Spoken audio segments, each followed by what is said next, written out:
বন্ধুরা সবাই কেমন আছেন? আমি বর্ণালীর একটা ছোট্ট ব্লগে সবাইকে স্বাগত। সবাইকে জানাই গুড মর্নিং। যেদিনের ব্লগটা আপনাদের সঙ্গে শেয়ার করছি সেদিন হচ্ছে আমার স্কুলের আমাদের পৌরক্রিয়া হবে। ভোর উঠেছি, কিন্তু তার আগের দিনে কিছুটা আমি কাজ সেরে রেখেছি মিষ্টুর যেমন খুশি সাজায় প্রতিযোগিতার জন্যে।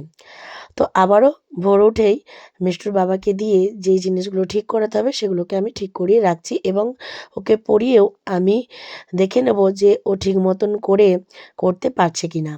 কারণ যখন জিনিসটা তৈরি করেছি তখন মিষ্টু ঘুমিয়ে পড়েছিল। এই যে গোল মতনটা গলবে কি না মাথা দিয়ে সেটা একটু চিন্তার বিষয় ছিল। যেমন এই কিছু জিনিসগুলো খুলে গেছে, এগুলো ডবল স্টেপলার দিয়ে স্টেপলার করতে হবে। আর মিষ্টুকে বলছি তুমি কি কি বলবে সেগুলো একবার আমাদের সামনেও তুমি করে দেখাও। তাই মিষ্টু করে দেখাচ্ছে।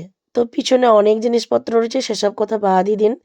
কারণ এত কাজ বেড়েছে, মিষ্টুর পরীক্ষা, আমার স্কুলের পরীক্ষা, সব মিলে এর বাৎসরিক প্রতিযোগিতা, আবার অঞ্চলের খেলা, এসব নিয়ে আমাদের একটু ঘরপত্রগুলো এলোমেলো হয়ে রয়েছে। তো যাই হোক, মিষ্টুকে এইসব প্র্যাকটিস করিয়ে আমি স্নান টান করে রেডি হয়ে গেছি। আর মিষ্টু তো এইখানেই রয়েছে, মিষ্টু স্কুল যাবে পরে। আর মিষ্টুর বাবাও বেরিয়ে পড়েছে, মিষ্টুর বাবা যাবে ডাক্তারখানায়।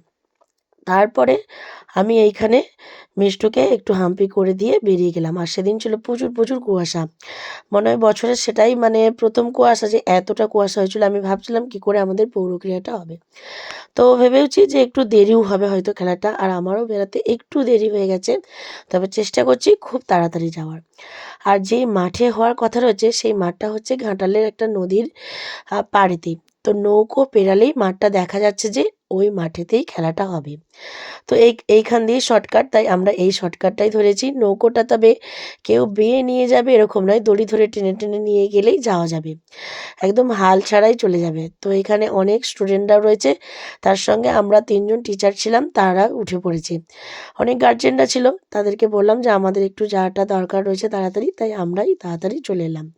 তো পরপর আসতেই থাকবে। আর এইখানে মাঠে এসে দেখতেই পাচ্ছি অনেক ছেলেমেয়েরা সব চলে এসেছে। এবার খুঁজতে হবে আমাদের স্কুলের স্টুডেন্টরাও চলে এসেছে। তারা কথায় বসেছে সেটাই আমাদেরকে খুঁজে নিতে হবে। আর ওইখানে হয়েছে মঞ্চ, আর এই দিকে আমাদের স্টুডেন্টরা বসেছে। বিদ্যালয় থেকে এই চটটা আনা হয়েছে, যেখানে স্টুডেন্টরা খুব ভালো মতন করে বসতেও পারবে। আর এখানে গ্যালারির মতনও করা রয়েছে, যাতে আমরাও সবাই বসতে পারবো। তবুও আমাদের বিদ্যালয় থেকে প্রত্যেক বছরই এরকম চট আনা হয়, যাতে স্টুডেন্টরা যেখানে হোক বিছিয়ে দেওয়ার পর বসতে পারে। এবার যেখানে প্রাথমিক বিদ্যালয়টা রয়েছে সেখানে আমি স্টুডেন্টদেরকে নিয়ে এসেছি, কারণ সেখানে দেওয়া হচ্ছে টিফিন। তবে টিফিনে রয়েছে ঘুগনি মুড়ি। এই যে নিশ্চিন্দপুর প্রাথমিক বিদ্যালয়ে আমাদের টিফিনের ব্যবস্থা করা হয়েছিল। স্টুডেন্টদের হাতে হাতে দেখতেই পাচ্ছেন ঘুগনি মুড়ি, তার সঙ্গে ছিল পেঁয়াজ কাঁচা লঙ্কা, যে যেমন। এই যে আমরা স্টুডেন্টদের খুব খুশি, তারা নিয়ে এবার চলে এসেছে সেই চটে বসে বসে এবার এগুলো ঘুগনি মুড়ি খাবে। আর আমাদেরও টিফিনেরও ব্যবস্থা রয়েছে, সেখানেও ছিল ঘুগনি মুড়ি। তো ভালোই হলো, ভালো করে খাওয়া দাওয়া হবে, তারপরে খেলাধুলা হবে। খেলা শুরু হতে দেরি রয়েছে, তাই ঘুগনি মুড়ি খাওয়ার কিছুক্ষণ পরেই স্যার দিয়ে দিচ্ছে ডিম। ডিমগুলো আমাদের স্কুলের তরফ থেকেই আনা হয়েছিল, ডিমগুলো সেদ্ধ করে আনা হয়েছে। প্রত্যেক স্টুডেন্টকে একটা করে ডিম দেওয়া হচ্ছে, তার সঙ্গে ছিল কলা। তারপরে অনুষ্ঠানের জন্য স্টুডেন্টদেরকে এইরকম করে বসিয়ে দেওয়া হচ্ছে। আর সামনে একটা তো মঞ্চ রয়েছে দেখতেই পাচ্ছেন, সেখান থেকেই অনুষ্ঠান শুরু হবে। প্রত্যেক স্টুডেন্টকে এইভাবে বসিয়ে দেওয়া হয়েছে, কারণ কতক্ষণ আর দাঁড়িয়ে থাকবে। যখন জাতীয় সঙ্গীত হবে তখন সবাই স্টুডেন্টরা উঠে পড়বে। জাতীয় সঙ্গীত এবং আমাদের রাজ্য সঙ্গীত গাওয়ার পর শপথ বাক্য পাঠ করছে। তো স্টুডেন্টরা দাঁড়িয়ে পড়েছে, তারা শপথ বাক্য পাঠ করার পর খেলা শুরু হয়ে যাবে। তারপরে এইখানে হচ্ছে 100 মিটার হিট, যেখানে আমাদেরও এক স্টুডেন্ট রয়েছে। তো দেখা যাক কি হয়।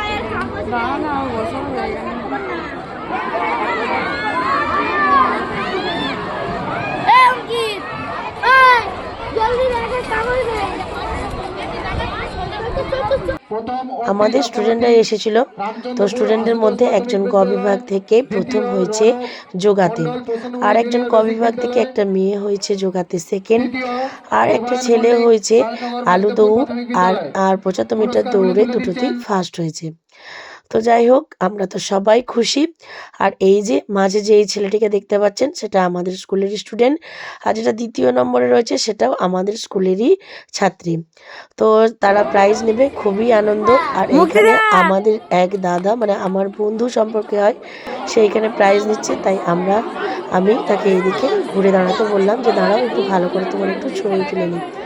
তো এইগুলোই তো স্মৃতি হিসাবে মনের খাতাতে রয়ে যাবে এবং আপনাদের সঙ্গেও শেয়ার করতে পারবো। আর আমাদের এই যে ১ নম্বর দাঁড়িয়ে রয়েছে আমাদেরই স্কুলের স্টুডেন্ট, আর আমাদেরই স্কুলের টিচার এই প্রাইজটা দিচ্ছে, যেটা দেখে খুবই ভালো লাগছে। আর এইখানে ২০০ মিটার দৌড় শেষ হলেই আমাদের পুরো সম্পূর্ণ খেলাটা সম্পূর্ণ হয়ে যাবে। শুধু টিচারদের খেলাটাই বাকি রয়ে থেকে যাবে।